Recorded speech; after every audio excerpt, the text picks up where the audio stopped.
ਸਾਰਿਆਂ ਨੂੰ ਸਤਿ ਸ਼੍ਰੀ ਅਕਾਲ। ਮੇਰਾ ਨਾਮ Navneet from made in India media ਵੱਲੋਂ। ਜਿਹੜੀ ਸਾਡੀ ਇੰਡੀਅਨ ਕਮਿਊਨਿਟੀ ਇੰਡੀਅਨ ਕਲਚਰ ਹੈ ਉਹਦੇ ਵਿੱਚ ਸਾਨੂੰ ਬਹੁਤ ਕੁਝ ਸਿਖਾਇਆ ਜਾਂਦਾ ਹੈ, ਜਿਸ ਤਰ੍ਹਾਂ ਕਿ ਚੁੱਪ ਰਹਿਣਾ। ਜਿੱਥੇ ਕਿ ਸਾਨੂੰ ਚੁੱਪ ਨਹੀਂ ਵੀ ਰਹਿਣਾ ਚਾਹੀਦਾ ਸੀ, ਉੱਥੇ ਵੀ ਸਾਨੂੰ ਚੁੱਪ ਰਹਿਣਾ ਸਿਖਾਇਆ ਜਾਂਦਾ ਹੈ।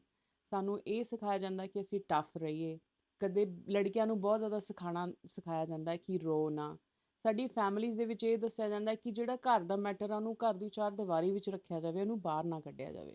ਪਰ ਇਹ ਜਿਹੜਾ ਮਾਈਂਡਸੈਟ ਹੈ, ਇਹ ਮਾਈਂਡਸੈਟ ਬਹੁਤ ਗਲਤ ਹੈ ਸਾਡੇ ਬੱਚਿਆਂ ਦੇ ਲਈ, ਸਾਡੇ ਆਪਣੇ ਲਈ। ਕਿਉਂਕਿ ਜਦੋਂ ਅਸੀਂ ਬਰਨ ਆਊਟ ਹੋ ਜਾਂਦੇ ਹਾਂ, ਸਾਨੂੰ ਇਮੋਸ਼ਨਲ ਪੇਨ ਅਸੀਂ ਬਹੁਤ ਜ਼ਿਆਦਾ ਆਪਣੇ ਆਪ 'ਤੇ ਲੈ ਲੈਂਦੇ ਹਾਂ, ਐਂਗਜ਼ਾਇਟੀ ਸਾਨੂੰ ਬਹੁਤ ਜ਼ਿਆਦਾ ਹੋ ਜਾਂਦੀ ਹੈ। ਫਿਰ ਅਸੀਂ ਉਸ ਚੀਜ਼ ਨਾਲ ਕਿਵੇਂ ਡੀਲ ਕਰਦੇ ਹਾਂ?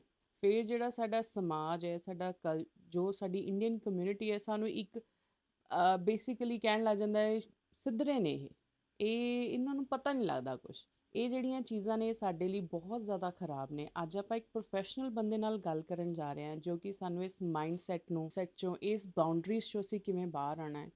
ਜਿਹੜੀ ਇਹ ਸਾਈਕੋਲੋਜੀ ਹੈ ਔਰ ਇਹਨਾਂ ਸਭ ਚੀਜ਼ਾਂ ਦੇ ਨਾਲ ਸਾਡੀ ਮੈਂਟਲ ਹੈਲਥ ਕਿੰਨੀ ਅਫੈਕਟਡ ਹੁੰਦੀ ਹੈ, ਉਸ ਚੀਜ਼ ਨੂੰ ਅਸੀਂ ਕਿਵੇਂ ਓਵਰਕਮ ਕਰਨਾ ਹੈ, ਅੱਜ ਆਪਾਂ ਗੱਲ ਕਰਾਂਗੇ ਸ਼ਿਵਰਾਜ ਸਿੰਘ ਜੀ ਨਾਲ। ਸਤਿ ਸ਼੍ਰੀ ਅਕਾਲ ਸ਼ਿਵਰਾਜ ਜੀ। ਸਤਿ ਸ਼੍ਰੀ ਅਕਾਲ ਜੀ ਸਾਰਿਆਂ ਨੂੰ। ਭਾਜੀ ਪਲੀਜ਼ ਸਾਨੂੰ ਆਪਣੇ ਬਾਰੇ ਕੁਝ ਦੱਸੋ।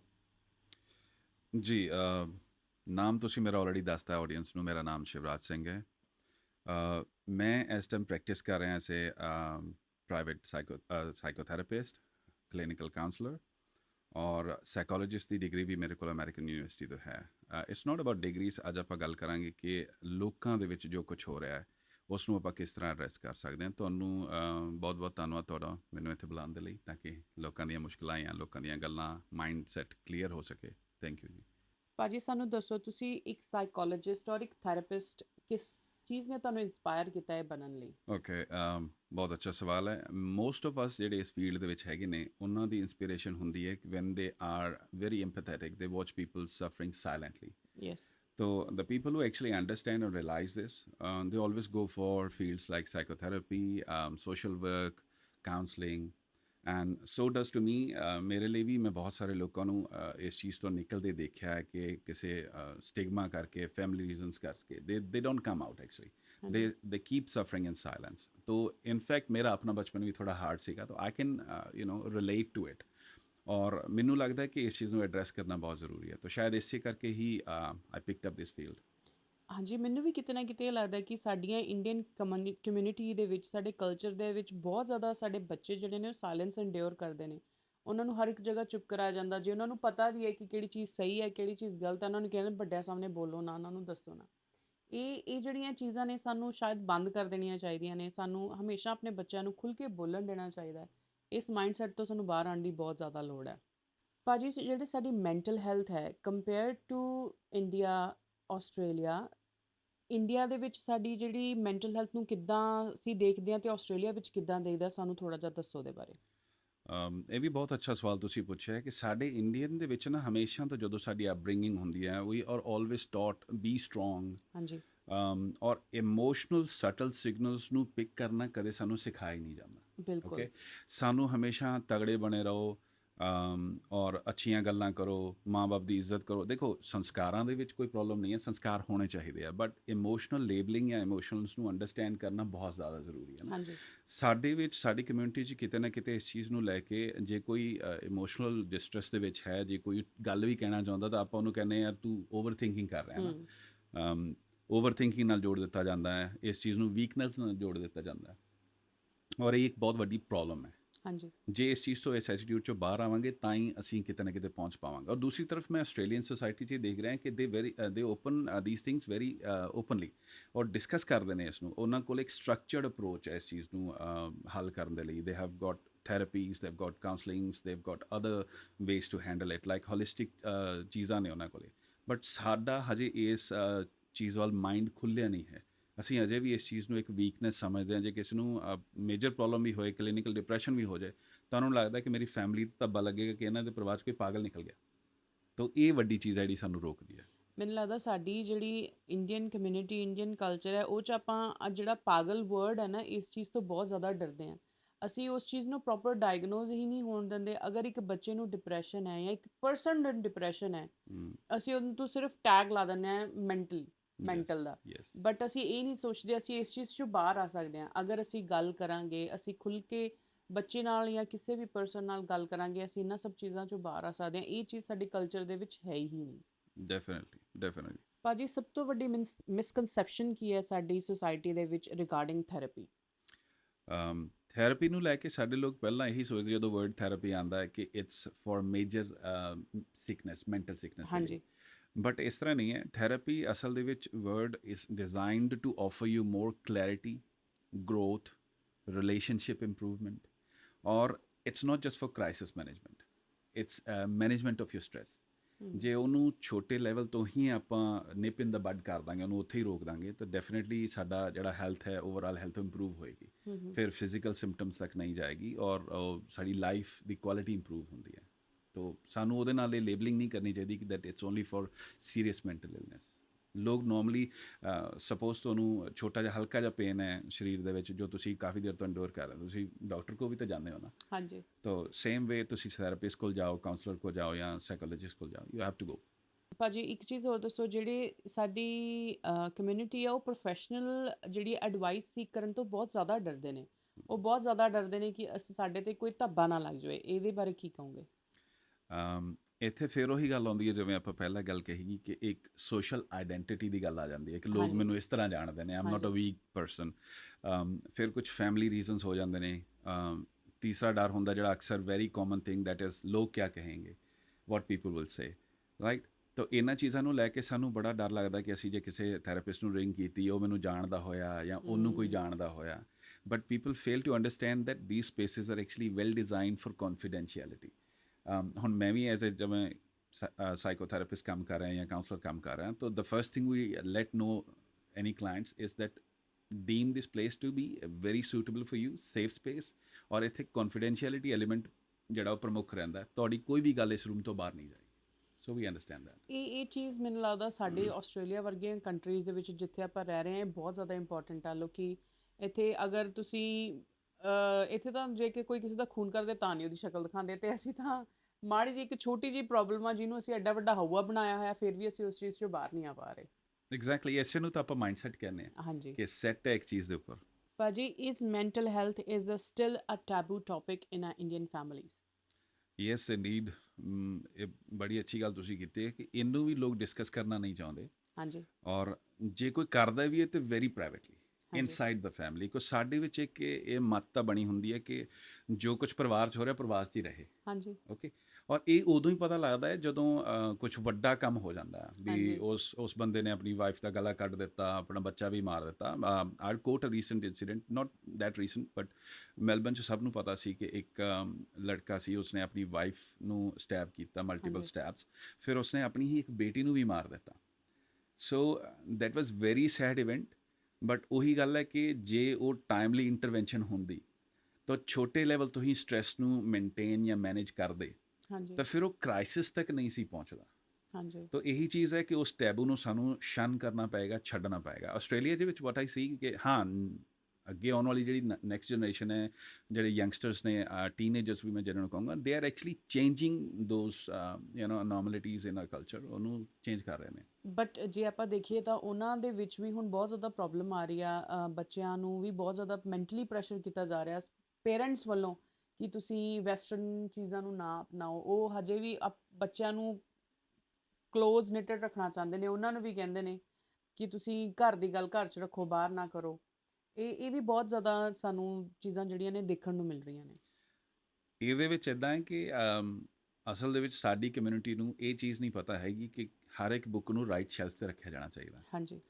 ਬੱਚਿਆਂ ਨੂੰ ਕਲਚਰ ਦੇ ਨਾਲ ਜੋੜਨਾ ਔਰ ਬੱਚਿਆਂ ਨੂੰ ਇਮੋਸ਼ਨਲੀ ਇੰਡੀਪੈਂਡੈਂਟ ਔਰ ਐਕਸਪ੍ਰੈਸਿਵ ਬਣਾਉਣਾ, these are two different things. ਹਾਂਜੀ। ਕਲਚਰ ਨਾਲ ਜੋੜਨ ਦੇ ਲਈ ਸਭ ਤੋਂ ਪਹਿਲਾਂ ਤਾਂ ਸਾਡੇ ਘਰ ਦੇ ਵਿੱਚ ਮਾਹੌਲ ਕੀ ਚੱਲ ਰਿਹਾ, ਰਾਈਟ।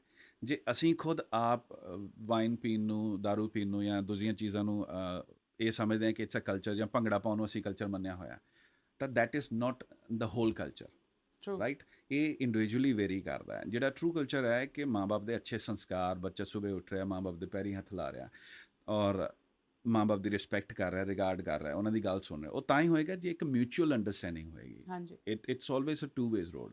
ਤੁਸੀਂ ਬੱਚੇ ਸਾਹਮਣੇ ਪ੍ਰੈਜ਼ੈਂਟ ਕੀ ਕਰਦੇ ਹੋ, ਬੱਚਾ ਕੀ ਤੁਹਾਨੂੰ ਦੇਖ ਕੇ ਸਿੱਖ ਰਿਹਾ ਉਹ ਬਹੁਤ ਮੈਟਰ ਕਰਦਾ। ਤੁਸੀਂ ਬੋਲ ਕੇ ਜੋ ਮਰਜ਼ੀ ਕਹੀ ਜਾਓ, whatever they are looking at you doing they will definitely follow. ਸਾਡੀ ਇੰਡੀਅਨ ਕਮਿਊਨਿਟੀ ਦੇ ਵਿੱਚ ਇੱਕ ਚੀਜ਼ ਹੋਰ ਬਹੁਤ ਜ਼ਿਆਦਾ ਦੇਖਣ ਨੂੰ ਮਿਲ ਰਹੀ ਹੈ ਕਿ ਜਿਹੜੇ ਸਾਡੇ ਬੱਚੇ ਨੇ ਉਹ ਇਮੋਸ਼ਨਲੀ ਇੰਨਾ ਜ਼ਿਆਦਾ ਸਟਰਗਲ ਕਰ ਰਹੇ ਨੇ ਤੇ ਉਹ ਜਿਹੜੇ ਪੇਰੈਂਟਸ ਨੇ ਉਸ ਚੀਜ਼ ਨੂੰ ਇਗਨੋਰ ਕਰ ਰਹੇ ਨੇ। ਇਸ ਚੀਜ਼ ਦਾ ਕੀ ਰੀਜ਼ਨ ਹੈ? Okay, very good question. ਕਿਉਂਕਿ ਜਦੋਂ ਵੀ ਲੋਕ ਇੱਥੇ ਆਉਂਦੇ ਆ ਨਾ, ਦੇ ਆਰ ਮਾਈਗ੍ਰੈਂਟਸ। ਹਾਂਜੀ। ਸੋ ਮਾਈਗ੍ਰੇਸ਼ਨ ਨੂੰ ਲੈ ਕੇ ਜੁੜੀ ਹੋਈ ਇੱਕ ਸਟ੍ਰੈਸ ਬਹੁਤ ਹਾਈ ਲੈਵਲ ਦੀ ਹੁੰਦੀ ਹੈ। ਹੂੰ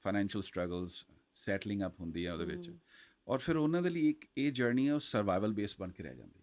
ਹਾਂਜੀ so in survival based journeys they often tend to ignore the emotions, ਕਿਉਂਕਿ ਉਹ ਆਪ ਵੀ ਸਫਰ ਕਰ ਰਹੇ ਹੁੰਦੇ ਨੇ। ਉਹਨਾਂ ਦੇ ਲਈ ਫਿਰ ਉੱਥੇ ਇੱਕ ਫਾਈਨੈਂਸ਼ੀਅਲ ਸਟੇਬਿਲਿਟੀ ਜਿਹੜੀ ਹੈ ਉਹ ਜ਼ਿਆਦਾ ਮੈਟਰ ਕਰਦੀ ਹੈ ਰਾਦਰ ਦੈਨ ਇਮੋਸ਼ਨਲ ਐਕਸਪ੍ਰੈਸ਼ਨ। ਤੋ ਇਸੇ ਕਰਕੇ ਹੀ ਸ਼ਾਇਦ ਇਹ ਪ੍ਰੋਬਲਮ ਸਾਡੇ ਸਾਹਮਣੇ ਆਉਂਦੀ ਹੈ ਕਿ ਬੱਚਿਆਂ ਨੂੰ ਇਮੋਸ਼ਨਲੀ ਐਕਸਪ੍ਰੈਸ ਨਹੀਂ ਕਰਨ ਦਿੱਤਾ ਜਾਂਦਾ, ਉਹਨਾਂ ਨੂੰ ਫਾਈਨੈਂਸ਼ੀਅਲ ਸਟੇਬਿਲਿਟੀ ਅਚੀਵ ਕਰਨ ਦੇ ਵੱਲ ਜ਼ਿਆਦਾ ਜ਼ੋਰ ਦਿੱਤਾ ਜਾਂਦਾ ਹੈ ਕਿ ਤੂੰ ਬੜੀਆ ਸਕੂਲ 'ਚ ਜਾਏਗਾ, ਤੂੰ ਇਹ ਪੜ੍ਹੇਗਾ, ਤੂੰ ਉਹ ਪੜ੍ਹੇਗਾ। ਵੀ ਆਫਨ ਉਹਨਾਂ 'ਤੇ ਆਪੋ ਇੰਪ੍ਰੈਸ ਕਰਦੇ ਹਾਂ ਉਹ ਚੀਜ਼ਾਂ, ਉਹਨਾਂ ਨੂੰ ਸਮਝਣ ਦੀ ਕੋਸ਼ਿਸ਼ ਨਹੀਂ ਕਰਦੇ। And that becomes I think ਇੱਕ ਨੋਰਮ ਬਣ ਜਾਂਦਾ ਹੈ ਸਾਡੀ ਆਪਣੀ ਮੈਂਟੈਲਿਟੀ 'ਤੇ base, because we have survived base skills in a brain still. ਜੇ ਹੁਣ ਆਪਾਂ ਦੇਖੀਏ ਤਾਂ ਆਪਾਂ ਆਪਣੇ ਸਾਰੇ ਬੱਚਿਆਂ ਨੂੰ ਕੋਸ਼ਿਸ਼ ਕਰਦੇ ਹਾਂ ਕਿ ਉਹਨਾਂ ਨੂੰ ਬਣਾਈਏ ਡਾਕਟਰ, ਨਰਸ, ਇੰਜੀਨੀਅਰ ਬਣਾ ਦਈਏ, ਬਟ ਅਗਰ ਉਹ ਆਰਟਿਸਟਿਕ ਲੈਵਲ ਦੇ ਉੱਤੇ ਅੱਛੇ ਨੇ ਤਾਂ ਅਸੀਂ ਉਹਨਾਂ ਨੂੰ ਕੋਸ਼ਿਸ਼ ਕਰਦੇ ਹਾਂ ਫਿਰ ਵੀ ਐਕੈਡੈਮਿਕ ਰੋਲ ਦੇ ਵਿੱਚ ਵੜਨ ਦੀ, ਪਰ ਅਸੀਂ ਉਹਨਾਂ ਦੇ ਜਿਹੜੇ ਉਹਨਾਂ ਕੋਲ ਨਾ ਹੁਨਰ ਹੈ ਉਸ ਚੀਜ਼ ਦਾ, ਅਸੀਂ ਉਸ ਨੂੰ ਨਿਗਲੈਕਟ ਕਰ ਰਹੇ ਹਾਂ ਨਾ। ਬਿਲਕੁਲ ਡੈਫੀਨਿਟਲੀ। ਇਹਦੇ ਵਾਸਤੇ ਨਾ ਬੜੀ ਅੱਛੀ ਚੀਜ਼ ਹੈ, ਇੱਕ ਟੈਸਟ ਹੁੰਦਾ ਜਾਪਾਨ ਦੇ ਵਿੱਚ, ਇਹਨੂੰ ਬਹੁਤ ਨੋਰਮਲੀ ਕੀਤਾ ਜਾਂਦਾ, ਇਸੇ ਕਰਕੇ we know that Japan is very ahead of its time.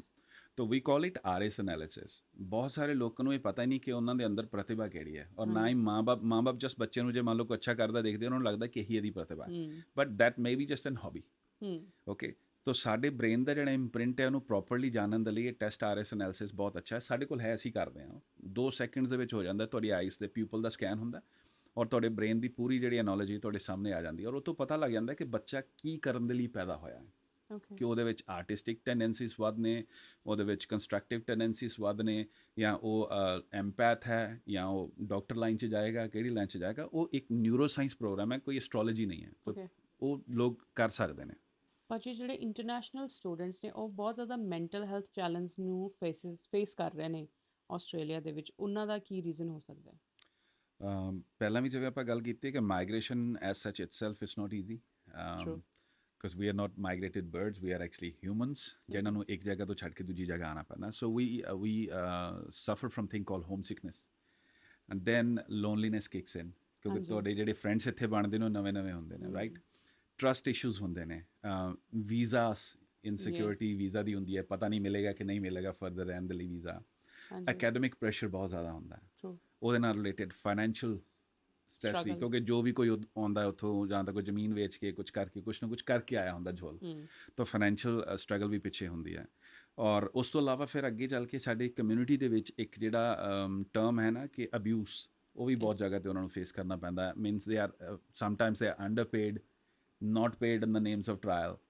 So all of these actually accumulate to their experience of not feeling that worthy, not feeling that good, ਔਰ ਇੱਕ ਏਲੀਏਨੇਟਿਡ ਫੀਲਿੰਗ ਉਹਨਾਂ ਨੂੰ ਇਸ ਕੰਟਰੀ 'ਚ ਤਦ ਤੱਕ ਰਹਿੰਦੀ ਹੈ ਜਦ ਤੱਕ ਉਹ ਇਹਨਾਂ ਸਾਰੀਆਂ ਫੀਲਿੰਗਸ ਤੋਂ ਉੱਪਰ ਨਹੀਂ ਉੱਠ ਜਾਂਦੇ, ਫਾਈਨੈਂਸ਼ੀਅਲ ਸਿਕਿਉਰਿਟੀ ਨਹੀਂ ਆ ਜਾਂਦੀ, ਟਰਸਟ ਨਹੀਂ ਬਿਲਡ ਹੋ ਜਾਂਦਾ, ਔਰ ਕਿਤੇ ਨਾ ਕਿਤੇ ਉਹਨਾਂ ਨੂੰ ਇੱਕ ਆਪਾਂ ਕਹਿ ਦਈਏ ਕਿ ਰੇਸ਼ੀਅਲ ਡਿਸਕ੍ਰਿਮੀਨੇਸ਼ਨ ਦਾ ਵੀ ਸਟਲੀ ਕਰਨਾ ਪੈਂਦਾ ਹੈ। ਨਾਟ ਇਨ ਕਿ ਓਪਨ ਚਾਹੇ ਕੋਈ ਨਾ ਵੀ ਕਰੇ, but shuttle discrimination is there. ਮੈਨੂੰ ਲੱਗਦਾ ਕਿਤੇ ਨਾ ਕਿਤੇ ਜਿਹੜੇ ਸਾਡੇ ਗੋਰੇ ਨੇ ਉਹ ਘੱਟ ਡਿਸਕ੍ਰਿਮੀਨੇਸ਼ਨ ਕਰਦੇ ਨੇ, ਸਾਡੇ ਜਿਹੜੇ ਦੇਸੀ ਨੇ ਉਹ ਜ਼ਿਆਦਾ ਡਿਸਕ੍ਰਿਮੀਨੇਸ਼ਨ ਕਰਦੇ ਨੇ ਇੱਕ ਦੂਸਰੇ ਵਿੱਚ। ਉਹ ਯਾਰ ਤੂੰ ਤਾਂ ਸਟੂਡੈਂਟ ਹੈ, you don't belong in our group, ਤੂੰ ਆ ਬੈਕਗਰਾਊਂਡ ਤੋਂ ਹੈ, ਤੂੰ ਸਾਡੇ ਉਹਦੇ 'ਚ ਗਰੁੱਪ 'ਚ ਮਿਲਦਾ ਨਹੀਂ ਹੈ। ਇਹ ਚੀਜ਼ਾਂ ਬਹੁਤ ਜ਼ਿਆਦਾ ਫੇਸ ਕਰੀਆਂ। ਈਵਨ ਦੋ ਜਦੋਂ ਅਸੀਂ ਵੀ ਆਏ ਸੀ, ਅਸੀਂ ਵੀ ਸਟੂਡੈਂਟ ਆਏ ਸੀ, ਉਦੋਂ ਅਸੀਂ ਵੀ ਬਹੁਤ ਕੁਝ ਫੇਸ ਕੀਤਾ। ਹਰ ਇੱਕ ਬੰਦਾ ਫੇਸ ਕਰਦਾ ਹੈ ਜੋ ਇਸ ਕੰਟਰੀ 'ਚ ਆ ਰਿਹਾ ਹੈ।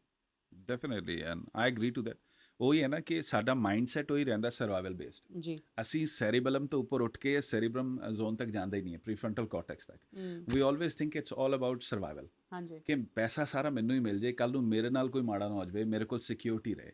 And then in that event we forget ਕਿ ਜਿਹੜਾ ਅਗਲਾ ਬੰਦਾ ਆਇਆ ਹੋਇਆ ਉਹ ਵੀ ਸਾਡੇ 'ਚੋਂ ਹੀ ਇੱਕ ਹੈ, ਉਸੇ ਨੂੰ ਸੇਮ ਫੀਲਿੰਗ ਆ ਰਹੀ ਹੈ ਨਾ। We need to cater comfort for them, not discomfort. True. भैया जो इंडियन पेरेंट्स हैं वो क्यों अपने बच्चों को सिर्फ एक आधी जो करियर ऑप्शंस हैं उन्हीं की तरफ धकेल रहे हैं, उन्हीं की तरफ बोल रहे हैं कि उधर ही जाओ, चाहे वो डॉक्टर्स हों, कोई हाईली पेड जो जॉब्स हैं बेसिकली उनकी तरफ बोलते हैं उनकी तरफ जाने के लिए। ऐसा क्यों है? Okay, that's again Indian mentality ना, क्योंकि हमारे ऊपर पर्शियन लोग, मुगल्स और गोरे ये सब आके बहुत सारे अत्याचार करके गए, and somehow conditioning was done to accept that the only way to avoid poverty से बाहर निकलना या इंस्टेबिलिटी से बाहर निकलने का एक मात्र जरिया है, वो है पढ़ाई, jobs, right? Concept given to us by गोरा लोग, गोरे। राइट? उससे पहले हम सब लोग जो थे वो कृषि करने वाले लोग थे, we are very self reliant, self sufficient. तो उसके बाद जो चेंज हुई, दैट इज़ लाइक कि हमारा माइंडसेट उस पर आ गया कि जॉब करेंगे ना तो तभी पॉवर्टी से निकल पाएंगे, तभी इंस्टेबिलिटी से निकल पाएंगे। और जो आईटी है, लॉ है, इंजीनियरिंग है, मैं खुद भी लॉ किया हूँ, तो ये सब फील्ड्स हमारे पेरेंट्स के लिए ऐसा था कि it's a social respect and it's a financial stability. और सोशल रिस्पेक्ट हमारे लिए सबसे पहले आती है, खासकर इंडियन लोगों के लिए। हम कुछ मेंटल हेल्थ के लिए जैसे हम बात कर रहे हैं, मेंटल हेल्थ के लोग सामने नहीं आते क्योंकि they acknowledge social respect more than their own comfort, more than their own mental health. True. तो that is what is exactly is happening. वो बेसिकली जैसे गोरों ने लिखा था पहले, Indians and dogs are not allowed. तो वो हम लोगों ने ना अभी तक अपने दिमाग में बिठा के रखा है कि नहीं, हमें एक ये जो पौड़ी है ना वो चढ़नी है और चढ़नी है, हमने बस चलते जाना है, हमने वहाँ बैठ के देखना नहीं है कि हमने क्या अचीव कर लिया है एग्जैक्टली। और क्या हमने पीछे छोड़ दिया है। हाँ, this is not tailored to our own self, Yes. not aligned with our own inner talents and innate capabilities. This is only the socio-economic norm That's true. जिसमें हम फंस के ये सब करते हैं. So we have to break it. चक्कर हैं जिसमें बस हम घूमते जा रहे हैं। Exactly. Loop created by our own selves. जो हमारे यंगस्टर्स हैं वो ऐसा क्या करें कि विदाउट प्रेशर और गिल्टी के वो अपने करियर को चूज कर सकें? It's very simple and doable. They don't need to fight with the parents. They need to understand their fear. या पेरेंट्स के दिमाग में चल रहा होता है कुछ ना कुछ फियर कि अगर ये नहीं करेगा तो फेल हो जाएगा लाइफ में, जी। राइट? और वो अकारण ही आपसे नहीं लड़ते। अब अगर बच्चा ये समझे कि मेरे पेरेंट्स का फियर क्या है और वो फियर को एड्रेस करे रादर देन आर्ग्यूइंग देम, तो फियर को एड्रेस कैसे कर सकते हैं? वो एक प्रैक्टिकल प्लान अपने पेरेंट्स के सामने लेके आए कि भाई मेरे को लगता है कि मेरे अंदर ये टैलेंट है and I feel very happy when I do this. और फिर वो प्रूव करें पेरेंट्स को कि जब जब लोगों ने जो अपनी हैप्पीनेस को परस्यू किया है करियर में, तो they have gone very far और उन्होंने इतिहास में कुछ किया है। तो एक प्रैक्टिकल प्लान लेके आना और कैरियर काउंसलिंग ऐसी अनदर थिंग आई एडवाइस कि career counselling I also do that, और वो आयरिस के ज़रिए करता हूँ मैं, उनका टेस्ट करके। तो वो कहीं से भी कैरियर काउंसलिंग ले, प्रैक्टिकल प्लान के साथ आएँ अपने पेरेंट्स के पास, उनको बोलें कि ये मेरा प्लान है, मैं ये करना चाहता हूँ, क्योंकि पेरेंट्स यही चाहते हैं कि क्या आप सिक्योर हो फ्यूचर के लिए। तो बच्चा अगर इतनी रिस्पॉन्सिबिलिटी लेता है, बोलता है कि हाँ मेरे को इस चीज़ में करने में भी खुशी मिलती है और ये लाइफ में आगे बढ़ने में मेरी मदद भी करेगा, और मैं कैरियर काउंसलिंग भी लेना चाहता हूँ या मैंने ले रखी है और ये मेरे को उसके सामने निकल के आया है, तो फिर पेरेंट्स उसकी बात सुनेंगे। अब वो क्यों नहीं सुनते? क्योंकि अब भी हमको ये लगता है कि बच्चा अभी भी नैव है, छोटा है, तो वो उसकी शायद अक्ल उस लेवल पे नहीं है। पेरेंट्स को भी ये समझना पड़ेगा कि आजकल बच्चे जो है ना बहुत होशियार हैं। जो हमारे समय पे था वो बदल गया। अब हम अपने पेरेंट्स को देखें तो हम उनको बोलते हैं ना कि दे आर लाइक ऑर्थोडॉक्स, वो पीछे रह गए, उनको नहीं पता। तो सेम वे अगली जो नस्ल है उसको भी यही रहता है कि हमारे पेरेंट्स शायद हमारी बात नहीं समझते। लेकिन अगर बैठ के टेबल टॉक हो, बच्चे अपना प्रैक्टिकल प्लान प्रेजेंट करें, कैरियर काउंसलिंग का जो उनका निष्कर्ष या रिजल्ट आया वो प्रेजेंट करें और उनके साथ खुल के बात करें, एक्सप्रेस करें, तो may be they will be fine. मुझे भी कहीं ना कहीं ये लगता है कि बच्चे और माँ बाप को बात करना बहुत ज़रूरी है। कहीं ना कहीं जो हम ये टेबल टॉक है ना वो भूल गए हैं करना अपने बच्चों के साथ। इवन तो अपने पेरेंट्स के साथ भी अगर बच्चे हैं तो वो क्या करते हैं, वो दोस्तों के साथ बात कर लेंगे, इधर उधर बात कर लेंगे, पर एग्जैक्ट पर्सन जिससे बात करनी चाहिए उससे बात नहीं करेंगे। That again comes of understanding, क्योंकि हमारा वही रहता है कि वी हैव दिस फीलिंग कि मैं अगर इनको बोलूँगा तो ये समझेंगे नहीं, समझेंगे नहीं। राइट? टेबल टॉक तभी होती है when you know that you are not going to go down the alley of arguments, you are going to go एक ऐसे एवेन्यू में जिस पे आप दोनों अपने प्रस्ताव रखो, आप दोनों अपनी बात रखो, और then you amicably agree to something that works out for whole family as such. True. भैया ट्रॉमा के जो हैं हिडन साइंस वो क्या हैं और जो हमारी इंडियन कल्चर इंडियन फैमिलीज में बहुत ज़्यादा देखने को मिलते हैं। ओके ये ऐसी चीज़ें हैं जो लोग अक्सर करते होंगे लेकिन इग्नोर कर जाते हैं and they think that's what they are. Hmm. छोटी छोटी बात पे गुस्सा आना, चिढ़ना, इरिटेट होना और बाद में बैठ के सोचना कि इतनी बड़ी बात तो थी नहीं, राइट। कॉन्फ्लिक्ट्स को अवॉइड करना, फेस नहीं करना। हम अक्सर बैठ के किसी के साथ बात नहीं करते हैं। किसी फ्रेंड ने आपके पैसे मार लिए, आप उसके साथ बात नहीं कर रहे हो, चाहे आपके पैसे आप हक मांग रहे हो लेकिन आप नहीं बात करना चाहोगे, तो that is again the avoidance attitude. Hmm. तो ये भी किसी ना किसी ट्रॉमा की वजह से आता है। मान लो आपके पेरेंट्स ने बचपन में आपको बहुत ज़्यादा डांटा, ओवर रिएक्शन किया कई चीज़ों पे, तो आपको लगता है कि आप ऊंची आवाज़ नहीं सुन पाओगे। अब अगर फ्रेंड से पैसे मांगने जाओगे तो वो नाराज़ हो जाएगा, हो सकता है कि बात बढ़ जाए, वो ऊंची आवाज़ में आपसे बात करे। तो अंदर का जो ट्रॉमा है, its stopping you from facing the conflicts. तो वो ऐसा भी होता है। फिर एक मूड स्विंग्स बहुत होते हैं उन लोगों के जो जो ट्रॉमा स्टोर करते हैं। Trust issues they hmm. Have, उनको किसी पे भी जल्दी ट्रस्ट नहीं होता है। और अनहैप्पीनेस उनके अंदर बनी रहती है। वो कोई ना कोई बहाना ढूंढते रहते हैं कि how can I make my self happy. कुछ अल्कोहलिक हो जाते हैं, चलो दोस्तों के साथ बैठ के अल्कोहल पीते हैं। कुछ बोलेगा यार मूवीज़ देखते हैं, कोई बोलेगा ये करते हैं। I am not saying these are not the entertainment ways, but these are again your avenue to escape the reality. तो कोई ना कोई हिडन ट्रॉमा आपके अंदर बैठा हुआ है। हर किसी को पता होता है बचपन में उसके साथ क्या हुआ। तो childhood traumas they matter some most. अगर उसको आप एड्रेस करते हो, टाइमली इंटरवेंशन लेते हो, तो आपके अनकॉन्शियस से वो, अगर कोई लर्न साइकोलॉजिस्ट है या साइकोथेरेपिस्ट है, तो आपके अनकॉन्शियस से वो ट्रॉमास निकाल सकता है and they can make you live like a new person. How is this possible? वो ट्रॉमा को कैसे निकालते हैं आपके अंदर से? देखो, कुछ को तो ये फिजिकल सिम्टम्स में भी महसूस होता होगा कि अकारण ही कंधों में दर्द होता है, नेक में पेन रहती है। कई हम्म। बार कुछ लोगों के थाइज में पेन रहती है। वो वैसे ही लोगों को बोलते रहेंगे मेरी थाइस दबा दे, बच्चों को बोलेंगे। हम्म।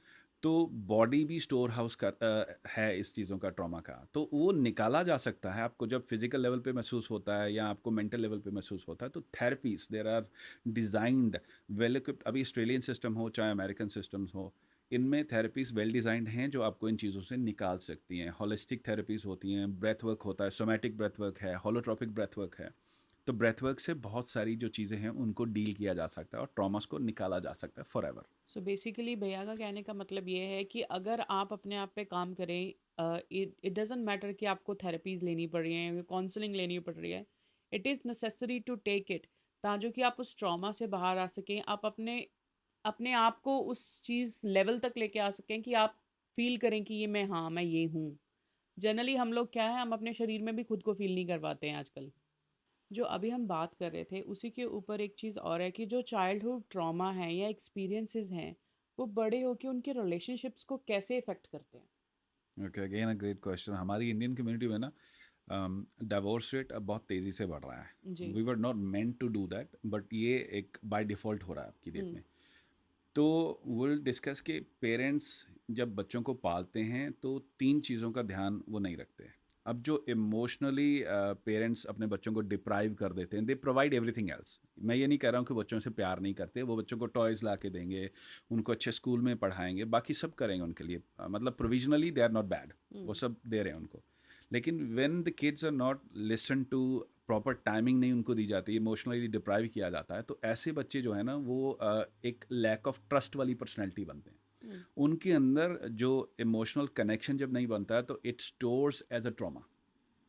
उनकी किसी के साथ, किसी व्यक्ति के साथ, माँ हो बाप हो, किसी के साथ भी अगर नहीं बन रही है ना, तो वो ट्रॉमा के तौर पे स्टोर करता है। तो ऐसे बच्चे जब बड़े होते हैं तो वो नार्सिसिस्ट पर्सनैलिटी बनते हैं। ट्रस्ट इश्यूज उनके ऊपर रहेंगे रहेंगे। ओके। अब आते हैं क्रिटिकल पेरेंट्स की ओर, जिनको बच्चों की हर चीज़ को बुरा कहना ही कहना है। आ भी नहीं सही किया, वो भी नहीं सही किया, तुमने ये नहीं किया, तुमने वो ठीक नहीं किया, तुम ये भी सही नहीं करते हो। तो जब बच्चों को ज़्यादा ओवरली क्रिटिसाइज़ करते हैं तो तब वो बच्चे क्या होते हैं कि उनकी एक सेल्फ वर्थ लो हो जाती है। हम्म। अब पेरेंट्स बाद में कंप्लेन करते हैं कि मेरे बच्चे का कॉन्फिडेंस नहीं है। जी। कॉन्फिडेंस आएगा कहाँ से? आप ही ने द तोड़ दिया। First the first couple to raise a confidence या उनको वाइब रेज करने के लिए आप थे। हम्म। तब आपने उनकी किसी चीज़ को अप्रिशिएट नहीं किया। वो पेरेंट्स अप्रूव नहीं करते हैं, अप्रिशिएट नहीं करते, बच्चा जो भी करके उनके सामने आता है, तो वो बच्चा जो है उसकी सेल्फ वर्थ लो हो जाती है। अब ऑस्ट्रेलियन सोसाइटी में मैंने ये चीज़ देखी कि बच्चा अगर हैंड प्रिंट भी कलर में लगा के पेपर पे लगा देता है ना, पेरेंट्स को like wow you created such a beautiful thing. अब उससे क्या हो रहा है कि साइकी में एक एम्बेडेड चीज़ बैठ रही है कि what ever I am doing it's good. और उससे उसका बच्चे का कॉन्फिडेंस बढ़ेगा, सेल्फ वर्थ बढ़ेगी।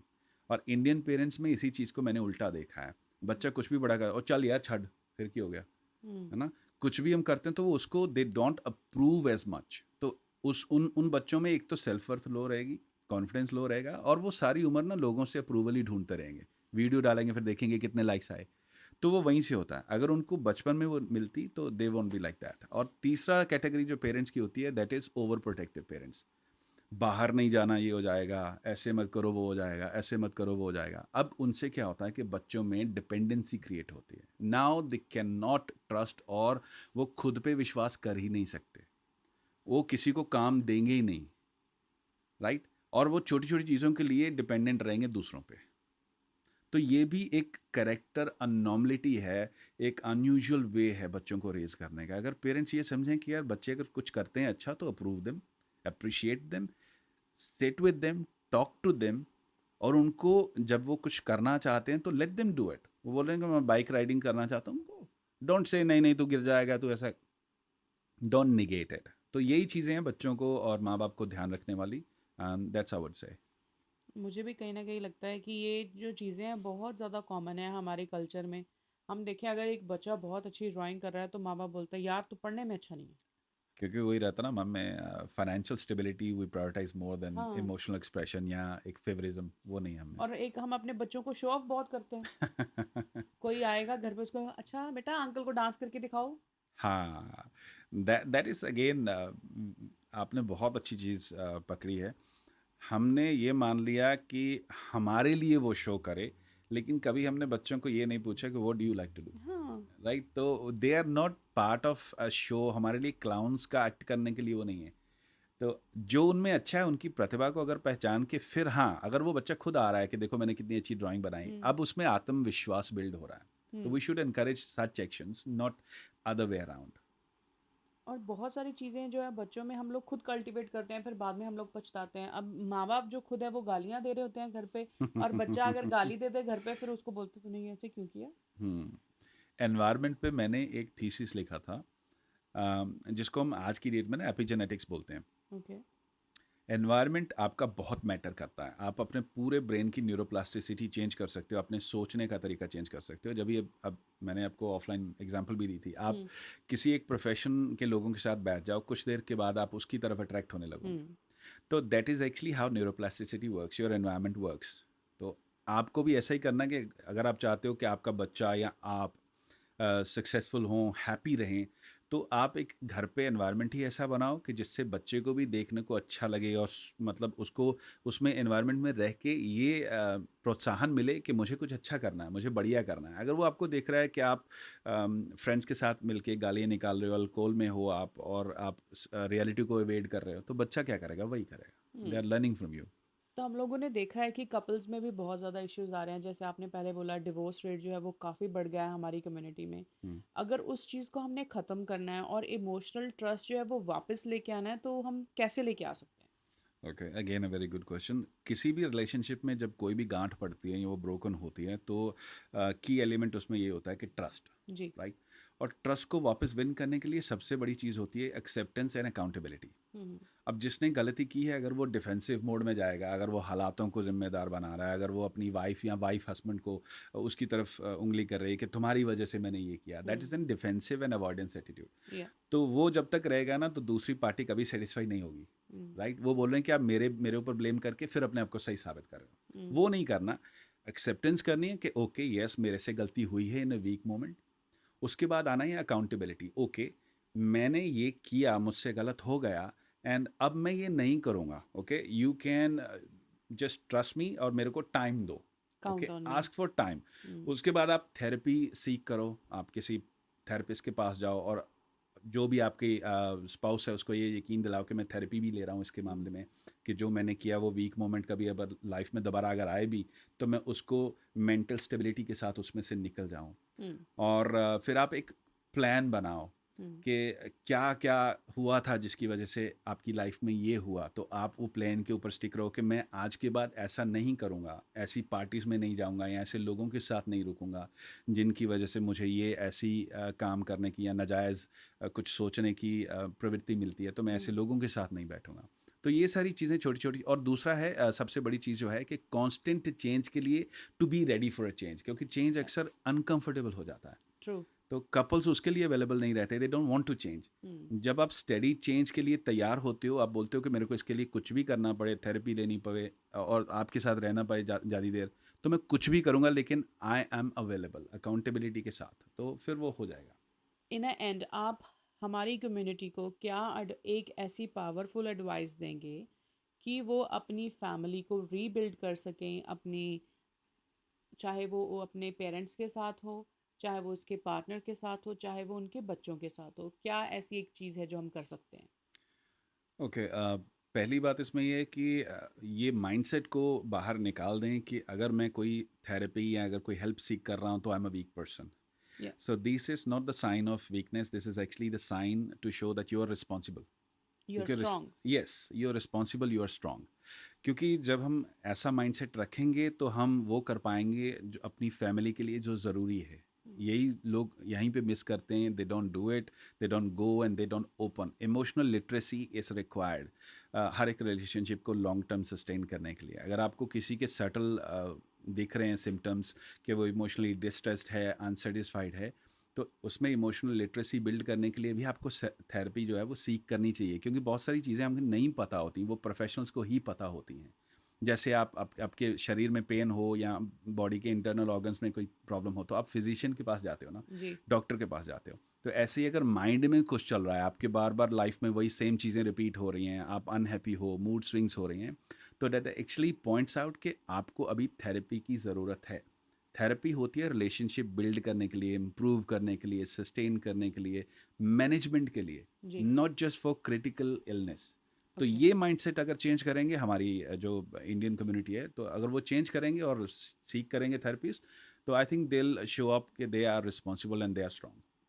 थैंक यू शिवराज जी, हमारे साथ इतनी बात करने के लिए, हमें इतनी अच्छी एडवाइस देने के लिए कि हमें सिर्फ़ और सिर्फ एक एडवाइस सीख करनी है एक प्रोफेशनल पर्सन से कि हम अपने आप को कैसे चेंज करें, अपना माइंडसेट कैसे चेंज करें और हम अपने नेगेटिव थॉट्स को पॉजिटिविटी में कैसे लेके जाएं, which is really crucial for us. Thank you. Thank you so much. Thank you जी, धन्यवाद। So, guys, if you need any professional advice regarding your mindset, how you want to change from negative to positive mindset, please seek advice from a professional. And one we have is Shivraji. Shivraji, please हमें बताएं अगर हमें आपको contact करना है तो हम आपको कैसे कांटेक्ट कर सकते हैं. जी, मैं इस वक्त जो अपनी प्रैक्टिस कर रहा हूँ साइकोथेरेपी और काउंसलिंग क्लिनिक और चला रहा हूँ, तो वो क्लाइड में है, मेलबर्न के साउथ ईस्ट में।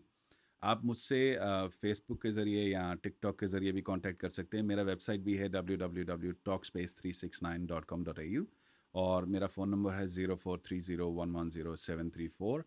मैं एनडीआईएस के क्लाइंट्स भी लेता हूँ, और जिनको कोई फाइनेंशियल डिफ़िकल्टी होती है, मैं उनको स्पेशल डिस्काउंट भी देता हूँ अपनी फ़ीस में से। ऐसा नहीं है कि I am already like money focus, money है by default, but I am really there for my community. अगर आपको कुछ भी मेंटली सही नहीं फ़ील हो रहा है, आपको लगता है आप रिलेशनशिप्स टोर्न अपार्ट हो रहे हैं, आप खुद भी अच्छा फ़ील नहीं कर रहे हो और कुछ भी वर्कआउट नहीं कर रहा है, any time you can reach out to me. मेरा टिकटॉक पेज भी आप फॉलो कर सकते हो, डॉक्टर शिवराज सिंह के नाम पे ही है मेरा टिकटॉक पेज। मैं अक्सर वीडियोस बनाता रहता हूँ लोगों के लिए। जूम सेशंस मेरे पास अवेलेबल हैं, अगर आप दूर से हो, नहीं आ सकते हो, तो you can just call me, ring me, और जूम सेशन भी हम कर सकते हैं। धन्यवाद। If you like our podcast, please like, share, and subscribe. Keep watching Made in India Media. Thank you.